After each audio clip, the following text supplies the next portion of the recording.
Hello everyone, welcome back to EduMaths Mentor.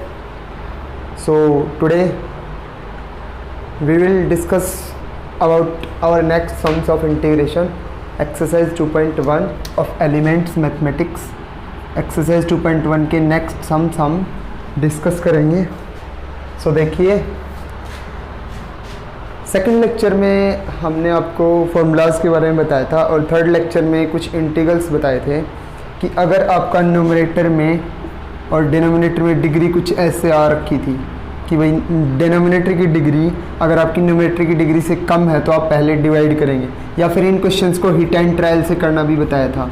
मतलब आप इसको ख़त्म कीजिए कैसे भी, इस फैक्टर को, मतलब ऊपर वाली क्वांटिटी के अंदर ये फैक्टर लेके आना है आपको. कैसे? हमने -1 किया था, +1 किया था, और फिर इसके अंदर आइडेंटिटी खुल सकती है क्योंकि आपको पता है x⁴ +1, इसके अंदर आप कोई आइडेंटिटी नहीं जनरेट कर सकते. लेकिन अगर आप इसको क्या लिखेंगे, x⁴ -1 को क्या लिखेंगे, x² का होल स्क्वायर -1 का स्क्वायर. तो ये देखिए a² - b², इसके अंदर आइडेंटिटी ओपन हो जाएगी और फैक्टर बन जाएंगे. ठीक है, तो हमें ये फैक्टर ख़त्म करना था. लास्ट में सोल्व करके हमने इसको ख़त्म भी किया था. तो उसके बाद देखिए आज आगे इस टाइप के सम्स करते हैं हम. देखिए x² - 4 x + 1, देखिए x² - 4 x + 1 dx. ठीक है, सबसे पहले i कंसीडर करेंगे हम इंटीग्रल को. हमारे इंटीग्रल को i के इक्वल मान के चलते हैं. स्टार्टिंग डे में मैंने करने का तरीका बताया था क्योंकि एग्जाम में आप कोई भी क्वेश्चन करेंगे तो उसको करने का एक प्रॉपर वे होना चाहिए आपके पास. क्वेश्चन को आप कैसे सोल्व करते हैं. अगर आप मान लेते हैं आपके अंदर नॉलेज है, ठीक है, आपके अंदर नॉलेज, आपको इंटीग्रेशन आता है, लेकिन जो एग्जामिनर है जो आपके एग्जाम्स पेपर चेक करेगा वो ये थोड़ी ना देखेगा आपके पास आके कि आपको कितनी नॉलेज है. वो तो आपको आपके लिखे हुए पेपर के अंदर जो आपने कंटेंट लिखा है उसी से जज करेगा ना कि आपको कितना आता है कितना नहीं. तो जितना हो सके आप अच्छा लिखने की कोशिश किया करो. तो हमने क्या किया था, आई कंसीडर किया. उसके बाद देखिए आप स्टार्टिंग में देखते ही इस इंटीग्रल को क्या करेंगे कि x² - 4 है भाई, मैं इसको ऐसे लिख लूँ x + 1 dx, और ये देखो ऊपर आइडेंटिटी बनेगी a² - b², और मैं फिर इसको ऐसे लिख दूँ a + b a - b upon x + 1. अब सोचिए अब क्या करेंगे इसका, आप कुछ भी तो नहीं कर सकते ना. ये फैक्टर खत्म हुआ, हमें ये फैक्टर खत्म करना है x + 1. तो आप ऊपर x + 1 फैक्टर जनरेट करने की कोशिश कीजिए. हमारा मेन एम क्या होता है, इसको ऐसे हिट एंड ट्रायल से सोल्व करने का कि आप x + 1 जनरेट कर पाए नीचे. ठीक है, सॉरी ऊपर. तो देखिए इसको हम कैसे लिखेंगे, x + 1 फैक्टर कब आएगा ऊपर, x + 1 कब आएगा, x + 1 कब आएगा जब मेरे पास x² - 1 है ऊपर और उसको मैं क्या लिख सकूं, x + 1 × x - 1, तभी तो आएगा x - 1 का फैक्टर. तो देखिए x² - 1 मैं कैसे लगा सकता हूं, इस x² - 4 को मैं क्या लिख लूंगा, -4 को मैंने लिख लिया -3 - 1 लिख सकता हूं, या फिर ऐसे करके लिख लीजिए -1 - 3. वापस देखिए इनको सम करेंगे आप कितना आ जाएगा, वापस सोल्व करेंगे तो -4 आ जाएगा ना. अब क्या कीजिए, इतनी क्वांटिटी इतनी क्वांटिटी के नीचे जिसकी आपको रिक्वायरमेंट है उसके नीचे अलग कर दीजिए, -3 के नीचे अलग, एलसीएम. तो ये देखिए क्या आ जाएगा आपके पास, x² - 1 के नीचे तो अलग से लिख लिया आपने x + 1, -3 के नीचे आपने क्या लिख लिया x + 1 अलग से. आप इसको वापस सोल्व करेंगे तो वही क्वांटिटी फिर से आ जाएगी ना आपके पास. लेकिन ऐसे लिखने का मतलब क्या है कि जब आप इसको फैक्टराइज करेंगे, फैक्टराइज कीजिए, क्या आएगा आपके पास, x + 1 × x - 1 अपॉन x + 1 और -3 अपॉन x + 1, ये आ जाएगा आपके पास. लेकिन अब देखिए x + 1 का फैक्टर आपके पास क्या हो जाएगा, खत्म. तो इससे हमने ये कैंसिल कर दिया तो देखिए क्या बचा हमारे पास, x - 1 -3 अपॉन x + 1. अब ये फैक्टर तो सिंपल 1 अपॉन कोई भी फैक्टर है, सिंपली 1 अपॉन कोई भी फैक्टर है, उसका इंटीग्रेशन तो आप कर सकते हो. आपको सिखाया गया है फर्स्ट लेक्चर में कि अगर डिवाइड में कैसी हो, लीनियर क्वांटिटी हो तो इंटीग्रल डायरेक्ट, सॉरी वो क्वांटिटी किस में चली जाएगी, लॉग के अंदर. ऊपर कांस्टेंट है कोई दिक्कत नहीं, लेकिन अभी तो ऊपर वेरिएबल था उसको सोल्व करना था. ठीक है, तो अब देखिए क्या क्या आ गया आपके पास, x बच गया, x का इंटीग्रेशन क्या हो जाएगा, x²/2, एक पावर प्लस टोटल पावर नीचे -1 का इंटीग्रेशन. कांस्टेंट का इंटीग्रेशन क्या होता है, जिसके रिस्पेक्ट में इंटीग्रेशन कर रहे हो वो क्वांटिटी साथ आ जाएगी सिर्फ मल्टीप्लाई में. तो 1 × x यानी कि आपके पास क्या आ जाएगा, x - 3 कांस्टेंट है एज इट इज, उसके बाद क्या है ये 1 upon x plus 1, 1 upon x plus 1 का इंटीग्रल क्या हो जाएगा आपके पास, 1 अपॉन एक्स प्लस 1 का इंटीग्रल क्या हो जाएगा, log ऑफ एक्स प्लस 1 और प्लस में कांस्टेंट ऑफ इंटीग्रेशन। ये आपके पास क्या हो गया इस क्वांटिटी का इंटीग्रल। ठीक है, आई होप समझ आया होगा आपको, क्योंकि जो न्यूमरेटर और डिनोमिनेटर वाला कंसेप्ट था ना पावर्स वाला, उसके नेक्स्ट डे जो हमने लेक्चर लिया रूट वाले क्वेश्चंस का, जब डिनोमिनेटर में आपको अंडर रूट क्वांटिटी मिलती है और एक ट्रिग्नोमेट्रिक फंक्शंस का किया था कि ट्रिग्नोमेट्रिक फंक्शन को होश के इतना लीनियर रखने की कोशिश करना, उनके चक्कर में ये ऊपर वाले क्वेश्चंस स्किप हो गए थे, पता नहीं चला। देखिए नेक्स्ट क्वेश्चन देखिए, x cube minus x square plus x minus 1, x cube minus x square plus x minus 1 upon x minus 1 D x. ये देखिए आई कंसीडर कर लिया मैंने इसको, सबसे पहले आई मान के चल पड़ा।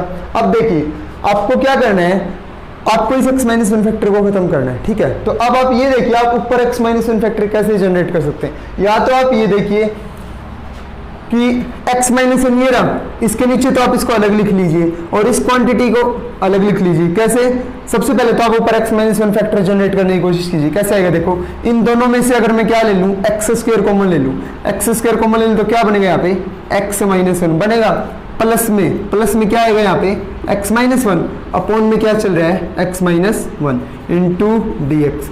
या तो यहीं से आप ऐसा कर लीजिए, इस क्वांटिटी के नीचे अलग, इस क्वांटिटी के नीचे अलग, क्योंकि दोनों के पास x माइनस 1 का फैक्टर है, कैंसिल हो जाएगा, कर दीजिए अलग अलग। या फिर x माइनस 1 को और कॉमन ले लो एक बार, कंप्लीट कैंसिल हो जाएगा। जैसा भी करना चाहो आप अलग अलग कर लीजिए। इसके नीचे अलग करोगे तो क्या आएगा, x square into x minus 1 upon x minus 1 plus में x माइनस 1 अपॉन में x माइनस 1 और इंटू में dx। ठीक है, तो अब देखिए इस फैक्टर से ये फैक्टर क्या हो जाएगा, कैंसिल। यहाँ पे भी इस फैक्टर से कंप्लीट क्या हो जाएगा, कैंसिल। क्या बचेगा 1। तो आपका इंटीग्रल क्या आ जाएगा, आपके पास क्या आ जाएगा, यहाँ से देखिए यहाँ पे क्या बचा, सिर्फ एक्स स्क्वायर और यहाँ पे क्या बचा प्लस 1 इंटू डी एक्स। इसका इंटीग्रेशन तो आप कर सकते हैं, ये तो सिंपल पावर के हिसाब से हो जाएगा। एक power plus 2 plus 1 3, total power नीचे, प्लस में 1 का क्या होता है x और प्लस में कांस्टेंट। ये आपका इंटीग्रेशन हो जाएगा इस क्वांटिटी का। ठीक है, उसके बाद देखिए नेक्स्ट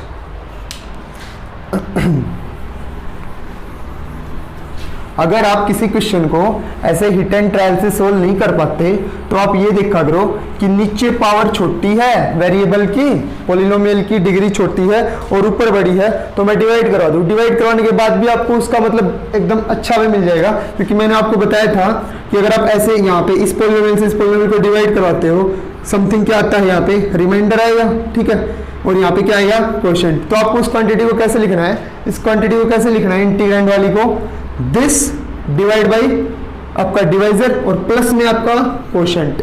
ठीक है, ऐसे लिखना होता है इस पूरी क्वांटिटी को। तब आप उस क्वांटिटी का आराम से क्या कर सकते हो, इंटीग्रल। देखिए अभी नेक्स्ट क्वेश्चन ऐसे ही करेंगे, बिल्कुल ऐसे ही। देखो ऐसे करके दिखाते हैं आपको question. x raise to 4 i equals to x raise to 4 plus X square plus 1 upon क्या है x square minus x plus 1, X square minus x plus 1 into D X. देखिए ये आपका क्वेश्चन। तो हम इसको देखिए इस तरीके से करेंगे। अब देखो यहाँ पे वेरिएबल की पावर कितनी है 2, यहाँ पे कितनी है 4। तो सबसे पहले हम इसको डिवाइड करेंगे। देखो डिवाइड करते हैं, देखो कैसे करेंगे, अंदर X raise to 4 plus X square plus 1 और किस से डिवाइड करना है x square minus x plus 1 से। तो कितने पे डिवाइड जाएगा, यहाँ पे कितना है एक्स रेज टू 4 है ना, तो कितने से मल्टीप्लाई करो एक्स स्क्वायर से। 9th क्लास में आ जाता है पॉलिनोमियल्स का डिवीजन कैसे करवाते हैं, कैसे डिवाइड करवाते हैं पॉलिनोमियल्स को। ठीक है, तो एक्स स्क्वायर पे जाएगा तो क्या आएगा यहाँ पे एक्स रेज टू 4, उसके बाद माइनस एक्स से मल्टीप्लाई करूंगा तो माइनस एक्स क्यूब, उसके बाद 1 से कराऊंगा तो प्लस का x square upon sine change होता है, ये माइनस ये प्लस ये माइनस, ये कैंसिल आउट। ये क्या बचेगा प्लस का एक्स क्यूब प्लस का एक्स स्क्वायर से एक्स स्क्वायर क्या हो जाएगा यहाँ पे, देखो ये माइनस का एक्स स्क्वायर, ये प्लस, सेम डिग्री वाली टर्म्स को सोल्व किया जाता है। ऑब्वियसली सोल्व करोगे एक्स स्क्वायर से एक्स स्क्वायर क्या हो जाएगा कैंसिल और प्लस में 1 आएगा। तो देखिए यहाँ पे आपका क्या बचेगा एक्स क्यूब प्लस 1। जब आप एक्स स्क्वायर को अब आप कितने से मल्टीप्लाई करवाओ कि एक्स क्यूब बन जाए, ऑब्वियसली कितने से करवाओगे, प्लस एक्स से करवाओगे, तो करवाइए मल्टीप्लाई, प्लस एक्स से कितना बनेगा यहाँ पे एक्स क्यूब, माइनस एक्स से करवाओ, माइनस का एक्स स्क्वायर, 1 से करवाओ प्लस का एक्स, अब साइन चेंज कर दीजिए, माइनस प्लस माइनस, तो यहाँ से कैंसिल हो जाएगा, क्या आएगा प्लस का एक्स स्क्वायर माइनस का एक्स और प्लस का 1।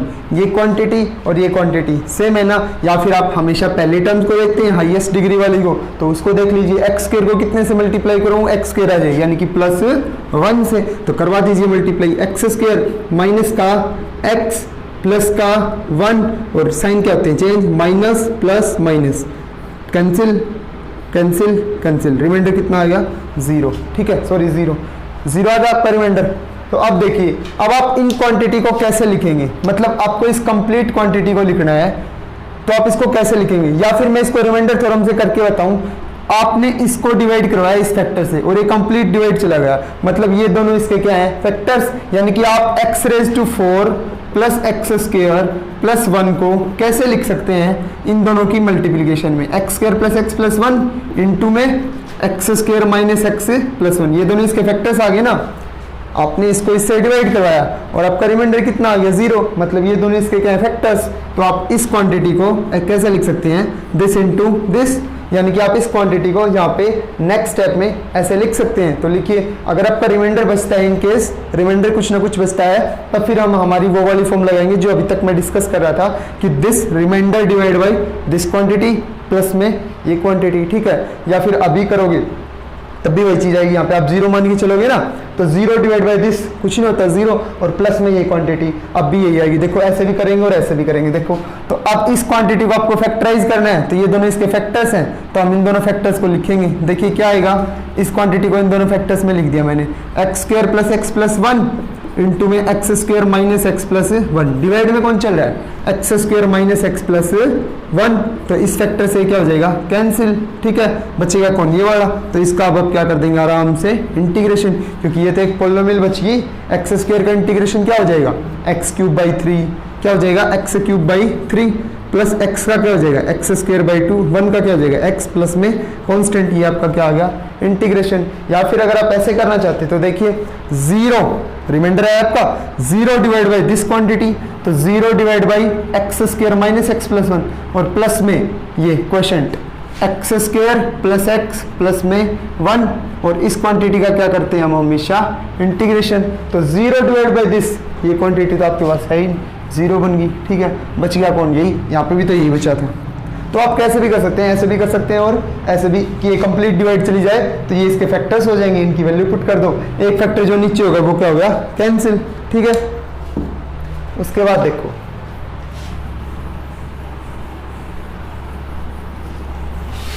नेक्स्ट सम, देखो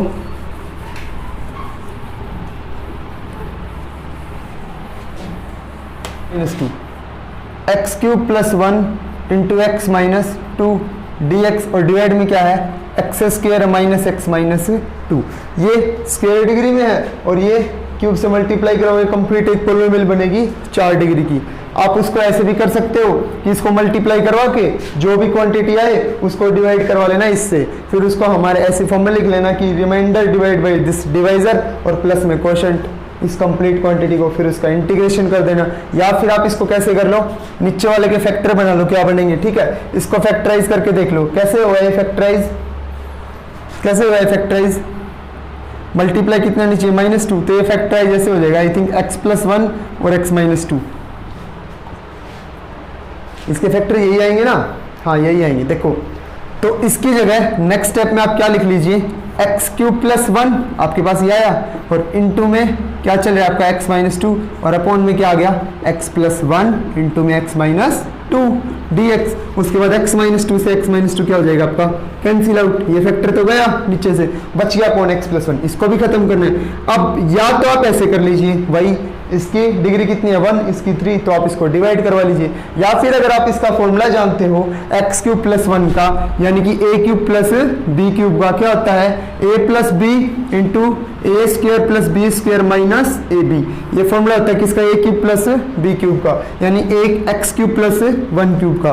तो आप इसका फॉर्मूला खोल दीजिए, दो फैक्टर्स आएंगे, देखिए कैसे। आप इसका फॉर्मूला ओपन कीजिए, क्या आएगा a cube plus b cube का a plus b into a square plus b square minus a b upon x plus 1 into D x. यहाँ पे x प्लस 1 से x प्लस 1 ये फैक्टर क्या हो जाएगा आपके पास कैंसिल, तो इसको कैंसिल कर दीजिए। अब आपके पास क्या क्वांटिटी बची, सिंपल एक पॉलिनोमियल बच गई सेकंड डिग्री की। आप इसका आराम से इंटीग्रेशन कर सकते हैं, सारी टर्म्स अलग अलग है, x square 1 minus x D x. X square का इंटीग्रेशन क्या हो जाएगा एक्स क्यूब बाई 3 प्लस 1 का क्या हो जाएगा एक्स माइनस एक्स का क्या हो जाएगा एक्स स्क्वायर बाई 2 प्लस सी, ये आपका इंटीग्रेशन होगा। ठीक है, आई होप आपको समझ आया होगा हमने कैसे इंटीग्रेशंस परफॉर्म किए हैं ये सभी।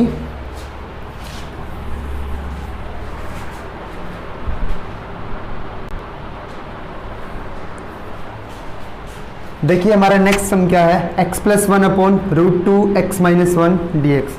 तो देखिए इसको कैसे सोल्व करेंगे आप, नीचे देखिए नीचे वाला फैक्टर क्या है 2x माइनस 1 की पावर 1/2, 2x माइनस 1 की पावर 1/2।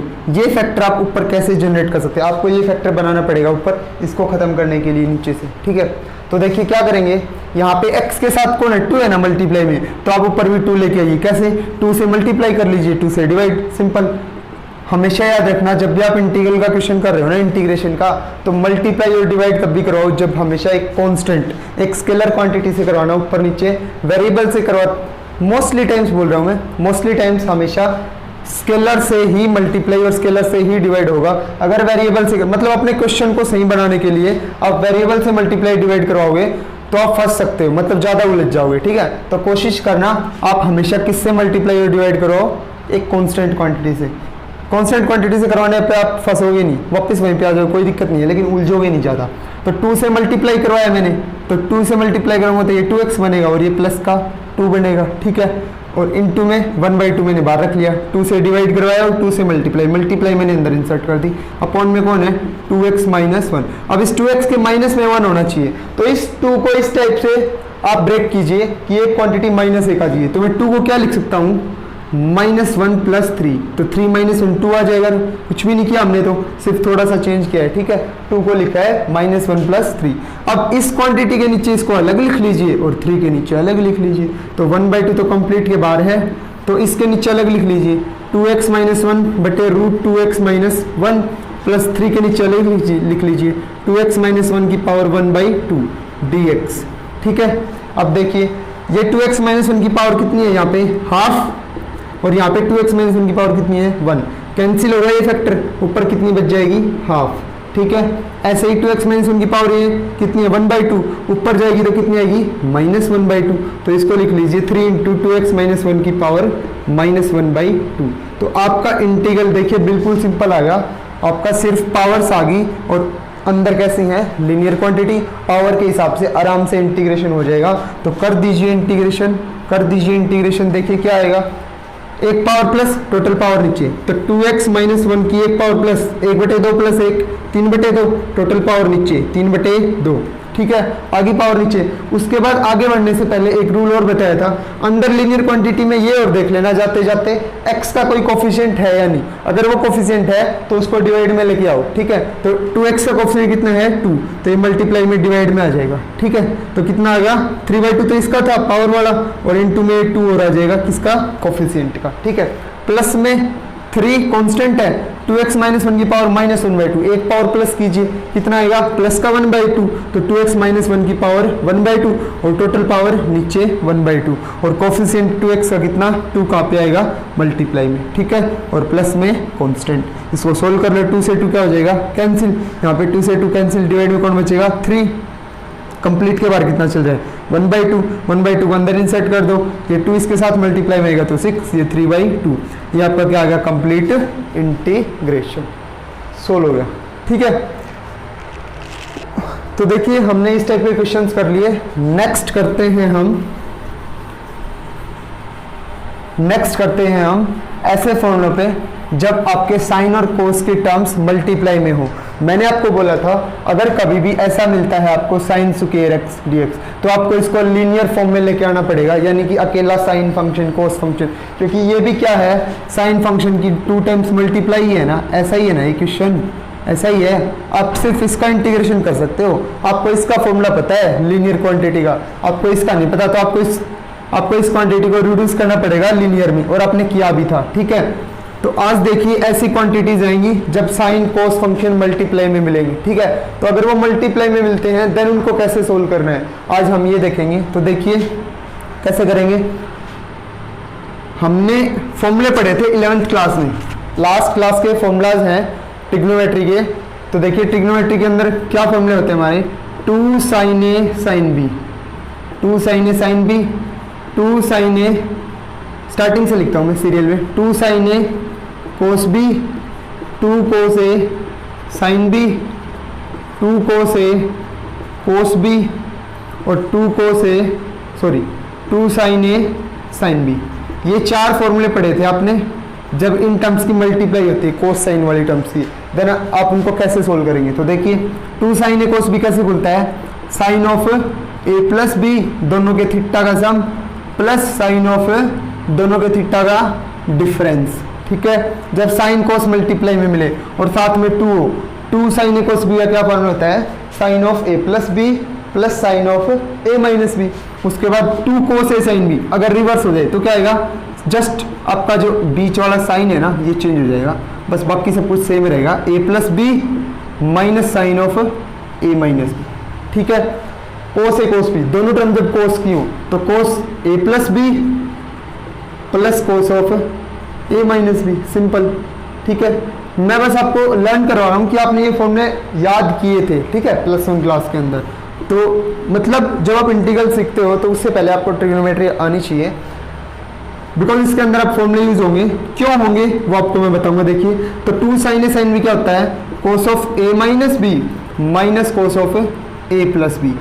इनमें और इनमें डिफरेंस क्या है, इस साइड वाले फॉर्मूलाज में और इस साइड वाले फॉर्मूलाज में क्या डिफरेंस है, देखो जस्ट इतना डिफरेंस है। यहाँ पे साइन और कोस की टर्म्स है ना, सारी एक दूसरे के साथ कैसे हैं, मल्टीप्लाई के अंदर सारे टर्म्स मल्टीप्लाई में है, और इस साइड साइन और कोस की टर्म्स कैसे जुड़ी हुई है, प्लस माइनस के सिंबल के साथ। और मैंने आपको स्टार्टिंग में एक बात बताई थी, आप इंटीग्रेशन बहुत आसानी से कर पाएंगे अगर आपके फंक्शंस प्लस माइनस के साइन के साथ अटैच हो, तो मतलब बिल्कुल अलग अलग क्वांटिटी रखी हो तो आप उसका इंटीग्रेशन बड़े आराम से कर सकते हैं। और लेकिन अगर वो प्रोडक्ट में है देन आपको थोड़ी कॉम्प्लिकेशन होगी। स्टार्टिंग है आपका, अभी आप इनका इंटीग्रेशन नहीं कर सकते, तो आपको इनको किस में करना पड़ेगा, प्लस और माइनस में चेंज करना पड़ेगा। अभी तो क्या ऐसी क्वांटिटीज का आप इंटीग्रेशन बाद में भी नहीं कर पाओगे, तो आपको जब मल्टीप्लाई में दे रखे हो दोनों फंक्शन तो उनको अलग अलग करना पड़ेगा, और उनको अलग अलग करने का फॉर्मूला क्या होता है, दिस जो हमने अभी लिखे। तो देखिए आज के कुछ सम्स करते हैं हम इंटीग्रेशन के, जो इन फॉर्मूला पे बेस्ड है।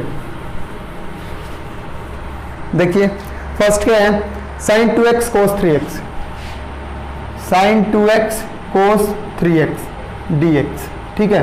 ये आपका इंटीग्रेशन है। देखिए दोनों टर्म्स मल्टीप्लाई में है ना, तो आपको इनको अलग अलग करना है। ऑब्वियसली आप फॉर्मूला जानते हैं 2 sin a cos b का, जहां पे क्या हो 2 हो, तो ये तो कांस्टेंट है, लेके आ सकते हैं हम इसको, 2 से मल्टीप्लाई कर दो, 2 से डिवाइड आ जाएगा, तो 2 से मल्टीप्लाई डिवाइड कीजिए तो 1/2 बार डिवाइड किया है, तो 2 sin 2x cos 3x आपके पास ये आएगा dx, ठीक है। ये क्वांटिटी आ जाएगी आपके पास 2 sin a cos b। Formula क्या आता है, फॉर्मूला बोलिए साथ साथ, 1/2 2 sin a cos b क्या होता है, sine of a plus b, 2x plus 3x कितना हो जाएगा 5x, plus sine of a minus b, 2x minus 3x कितना हो जाएगा माइनस का x इंटू dx, ठीक है। ये चीज आ जाएगी। देखो अब साइन फंक्शन अलग आ गया, ये साइन फंक्शन अलग आ गया, आराम से इंटीग्रेशन कर देंगे हम। साइन माइनस एक्स क्या होता है, माइनस ऑफ साइन एक्स होता है ना, साइन माइनस एक्स क्या होता है, माइनस ऑफ साइन एक्स, ठीक है। तो ये हमने इसको चेंज कर दिया, साइन माइनस एक्स को माइनस साइन एक्स। अब इसका इंटीग्रेशन कर दो, आपको साइन का इंटीग्रेशन आता होगा, साइन का इंटीग्रेशन क्या होता है माइनस ऑफ कोस एक्स, जो भी आपका थीटा है उसको एज इट इज लिख दो, साइन का इंटीग्रेशन माइनस कोस जो थीटा है उसे ऐसा कैसा। फिर वापस देखो थीटा की साइड, इसके साथ कोई लीनियर कोफिशिएंट तो नहीं है भाई, कोई कोफिशिएंट है तो उसको डिवाइड में ले आओ, और 5 है इसका कोफिशिएंट तो 5 को डिवाइड में रख दो बस। माइनस साइन का इंटीग्रेशन फिर से माइनस कोस, तो minus minus plus cos x. अब देखो एक्स के साथ कोई कोफिशिएंट है नहीं है तो छोड़ दो, ये आपका क्या आ गया इंटीग्रेशन, ये आपका इंटीग्रल आ गया। सोल्व होगा क्वेश्चन आपका। तो क्या देखा हमने, अगर आपकी दो टर्म्स साइन और कोस की मल्टीप्लाई के अंदर हैं देन उनको आपको प्लस माइनस के साइन के साथ अलग अलग करना पड़ेगा, और वो आप कैसे कर सकते हैं, सिर्फ आपके फॉर्मूले अप्लाई करके, ठीक है। जो 4 फॉर्मूले हमने यहाँ पे लिखे थे उनको लर्न रखना आप ये इंटीग्रेशन कर पाओगे। उसके बाद देखिए ऐसे ही अगर आपको मिलता है cos 3x cos 5x ऐसा क्वेश्चन मिलता है देन आप क्या करेंगे, तो 2 से मल्टीप्लाई करूंगा मैं और 2 से क्या कर दूंगा डिवाइड। अब देखो 2 cos a cos b formula बन जाएगा मेरे पास। 2 cos a cos b क्या होता है मेरे पास फॉर्मूला, क्या होता है 2 cos a cos b cos of a plus b 3x plus 5x 8x plus cos of a minus b 3x minus 5x कितना माइनस का 2x इंटू dx, ये आपके पास आ जाएगा, ठीक है। उसके बाद देखिए cos ऑफ माइनस x क्या होता है, cos ऑफ माइनस एक्स क्या होता है प्लस कोस एक्स। जो cos होता है उसके ऊपर माइनस कोई इफेक्ट नहीं डालता, वो डायरेक्ट प्लस कोस आ जाता है, ठीक है। तो ये मैं cos ऑफ माइनस 2x को क्या लिख दूंगा प्लस कोस 2x। अब देखिए आपकी दोनों टर्म्स मल्टीप्लाई में थी, ये दोनों प्लस माइनस के साथ आ गई। आप इसका आराम से क्या कर सकते हो इंटीग्रेशन, तो कीजिए इंटीग्रेशन 1/2 इंटीग्रेशन कर दीजिए। cos 8x का इंटीग्रेशन क्या हो जाएगा आपके पास साइन ऑफ 8x, और 8x का कोफिशिएंट 8 कितना 8 डिवाइड में आ जाएगा, ठीक है। प्लस cos ऑफ 2x का इंटीग्रेशन साइन ऑफ 2x, और 2x का कोफिशिएंट 2 कहाँ पे आएगा डिवाइड में, प्लस कांस्टेंट, ये आपका इंटीग्रेशन हो गया, ठीक है। So thank you. हमने आज 2 टाइप के न्यूमेरिकल्स देखे। फर्स्ट टाइप के तो हमारे फर्स्ट लेक्चर में स्किप हो गए थे, वो किए हमने। अदरवाइज आज थोड़ा सा आगे करवाने थे हमें क्वेश्चंस, लेकिन बस इतने ही कर पाएंगे। तो हमने 2 टाइप्स के क्वेश्चन देखे। अगर आपके साइन और कोस की टर्म्स मल्टीप्लाई में है देन आप इसको कैसे प्रोसीड करेंगे। अगर ऐसे ही आपकी 3 टर्म्स मल्टीप्लाई में है ना, sine x, sign 2x, sign 3x, उस टाइप के क्वेश्चंस भी आप ऐसे ही प्रोसीड करेंगे बिल्कुल सेम वे से जैसे ये करवाए हैं। 2 से मल्टीप्लाई करवाओ 2 से डिवाइड, थोड़ा थोड़ा बता देते हैं। 2 से मल्टीप्लाई करो 2 से डिवाइड, पहले कोई भी दो उठा लो, कोई भी दो आपकी मर्जी है, उन दोनों के बीच फॉर्मूला अप्लाई कर दो। 2 साइन ए साइन बी का कर दोगे अप्लाई। फॉर्मूला अप्लाई करने के बाद देखो ये 2 टर्म ऐसे आ जाएंगी प्लस माइनस के साथ, और मल्टीप्लाई में बची हुई टर्म चलेगी ना साइन 3x, मल्टीप्लाई में बची हुई टर्म चलेगी। अब ये अलग अलग इंडिविजुअल इसके साथ मल्टीप्लाई में आएगी और इसके साथ, तो ये एक बार साइन 3x इसके साथ मल्टीप्लाई में लिखा जाएगा और एक बार साइन 3x इसके साथ लिखा जाएगा। फिर से वही सिचुएशन आ जाएगी, कोस और साइन की मल्टीप्लाई, कोस और साइन की मल्टीप्लाई। फिर से इसको किससे मल्टीप्लाई डिवाइड करवा दो 2 से मल्टीप्लाई 2 से डिवाइड, फिर से ये एक फॉर्मूला बन जाएगा 2 कोस ए साइन बी। फिर से इसके अंदर फॉर्मूला लगाओगे ना तो अब ये अलग अलग हो जाएंगी, फिर आप उनका इंटीग्रेशन कर सकते हो। सो थैंक यू, आज के लिए इतना ही।